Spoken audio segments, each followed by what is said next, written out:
Francis left a 13% tip on a meal. Including the tip, the cost was $37.29. What was the cost of the meal before the tip?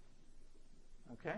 So again, if you need to make up a number, and we'll do that here, to help you sort of grapple with this, do that. I want to recommend that you pause the video now, particularly if you've been watching along the other videos where we've kind of been doing problems of this type, and see if you can come up with the equation for this and then solve that.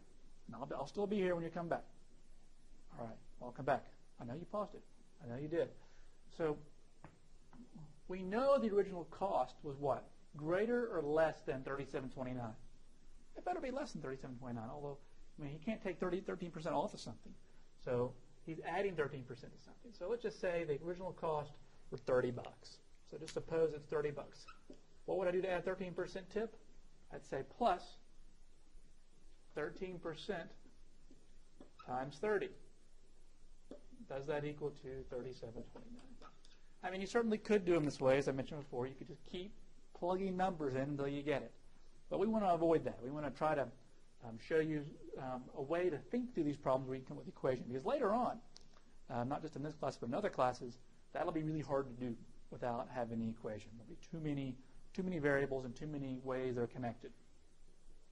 It'll be more complicated than the simple linear connection. So again, we made this number up. What am I going to put in for my made up number? Just put an X or a P for price if you want. So I'm going to use an X. So X plus 0.13X equals 37.29. So this is a 1X plus 0.13X is 1.13X equals 37.29. And then divide through by 1.13.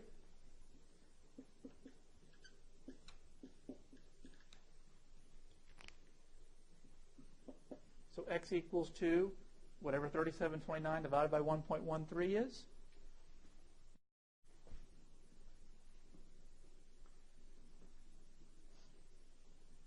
And I put in the calculator, and I get $33. And again, you can check this. You can take add 13% to 33, and then add that back to 33, and you should get the 37.29 if we've done this right.